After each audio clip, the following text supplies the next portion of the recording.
যেই জাতির কাছে কোরআনের মতো একটি শ্রেষ্ঠ সংবিধান থাকার সত্ত্বেও যারা থানার দ্বারস্থ হয়, তাহলে এই জাতি অন্যের কাছে সুবিচার পাবে, এটা কিভাবে আপনি আশা করতে পারেন?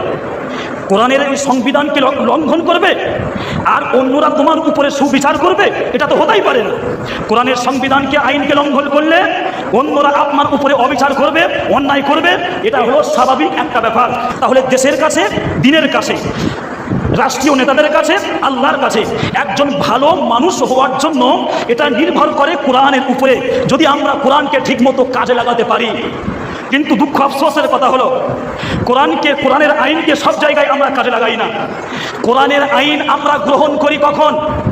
কোরআনের ফতোয়া আমরা গ্রহণ করি বউ তালাক দেওয়ার সময়, কোরআনের ফতোয়া আমরা গ্রহণ করি বিয়ে করার সময়, কোরআনের ফতোয়া আমরা তালাশ করি যখন জায়গা জমির ভাগ বন্টন করব, যখন ফারাইজের অঙ্ক কষবো, তখন শুধুমাত্র আমরা এই কোরআনের ফতোয়া আমরা গ্রহণ করি। বিবেক দিয়ে ভাবনা চিন্তা করে বলেন, কোরআন কি শুধুমাত্র এই কটা জিনিসের জন্য এসছে? না, কোরআন হলো মানব জাতির একটা জীবন সংবিধান।